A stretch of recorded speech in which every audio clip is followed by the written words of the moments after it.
इंदौर में high profile TV कलाकार Vaishali Thakkar suicide मामले में पुलिस द्वारा लगातार 8 दिनों तक राहुल को रिमांड के बाद फिर एक बार जिला न्यायालय में पेश किया गया, जहां से उसे 11 नवंबर तक न्यायालय अभिरक्षा में भेजने के साथ ही राहुल के साथ हुई मारपीट पर न्यायालय ने संज्ञान लिया है।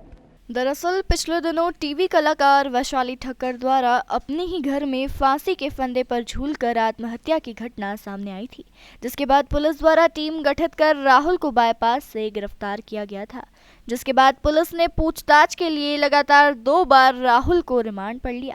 रिमांड के दौरान ही पुलिस ने करीबन 5 से 7 इलेक्ट्रॉनिक डिवाइस और कई अहम आत्महत्या से जुड़े साक्ष्य एकत्रित किए।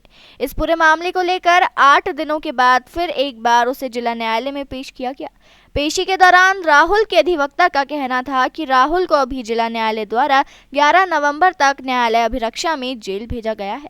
तो वहीं पुलिस अभिरक्षा के दौरान राहुल के साथ जो मारपीट की घटना हुई है, उसको लेकर राहुल ने न्यायालय में सारी बातें कही हैं, जिसमें एसीपी द्वारा 26 तारीख के दिन पूछताछ के दौरान मारपीट की गई।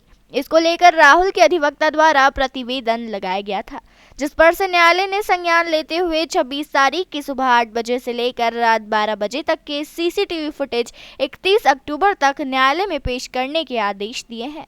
11/11/2022 तक के जेआर पर उनको भेजा है न्यायिक अभिरक्षा में। कोर्ट में उपस्थिति के दौरान न्यायालय ने उनसे पूछा कि रिमांड के दौरान उनके साथ कोई मारपीट वगैरह तो नहीं की गई। इस पर से राहुल नवलानी ने ये बताया कि 26/10/2022 को उसके साथ एसीपी मोतीरुर रहमान ने बड़े अमानवीय तरीके से 2 से 3 घंटे तक मारपीट की थी। उसके ये बताए जाने पर हमने तत्काल एक आवेदन माननीय न्यायालय के समक्ष ये पेश किया है कि 26/10/2022 के सुबह 8 बजे से लेकर रात के 12 बजे तक के थाना तेजाई नगर के पूछताछ कक्ष से लेकर जितने भी कैमरे अलग अलग स्थानों पर लगे हैं, उनकी संख्या का खुलासा करते हुए वीडियो फुटेज माननीय न्यायालय में उपलब्ध कराया जाए। क्योंकि 24 तारीख को और उसके पहले जब न्यायालय ने रिमांड दी थी तो माननीय सर्वोच्च न्यायालय के निर्देशानुसार उसमें स्पष्ट निर्देश थे कि पूछताछ के दौरान कोई 3rd डिग्री का इस्तेमाल पुलिस नहीं करेगी राहुल नवलानी के साथ में, और किसी की भी तरह की कोई मारपीट करके उसको मेंटल टॉर्चर भी नहीं करेगी। लेकिन इन स्पष्ट निर्देशों का, इन स्पष्ट आदेश पत्रिकाओं का उल्लंघन करते हुए एसीपी मोतीरुर रहमान ने उसके साथ मारपीट की, ऐसा राहुल नवलानी ने न्यायालय को बताया है। हमारे आवेदन पर से कोर्ट ने संज्ञान लेते हुए 31/10/2022 में इस संबंध में न्यायालय में प्रतिवेदन पेश करने के निर्देश थाना तेजाई नगर को दिए। अगर सहयोग नहीं भी कर रहा था तो मारपीट करने का अधिकार किसी भी पुलिस अधिकारी को कानून में नहीं दिया गया है।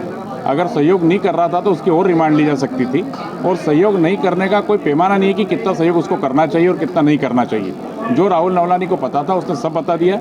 उसके बताए जाने पर पुलिस ने अभी तक कम से कम 5 से 7 इलेक्ट्रॉनिक गैजेट्स विभिन्न स्थानों से, उसके गोदाम से, उसके घर से जब्त किए हैं, जिसमें लैपटॉप्स हैं, लैंडलाइन इंस्ट्रूमेंट्स हैं, मोबाइल फ़ोन्स हैं। इसके अलावा उसके पास कुछ सहयोग करने के लिए नहीं होगा, इसलिए उसने नहीं बताया। तो इसका मतलब ये नहीं कि कोई भी पुलिस विवेचक या कोई पूछताछ करने वाले अधिकारी उसके साथ मारपीट करे।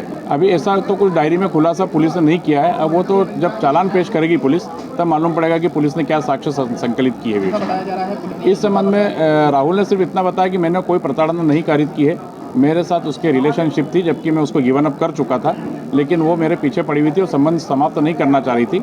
उसकी वजह से मेरा वैवाहिक जीवन पर प्रभाव पड़ रहा था, इसीलिए इस बात को लेकर विवाद हो रहा था कि मैं उसके साथ कंटिन्यू नहीं कर पा रहा था।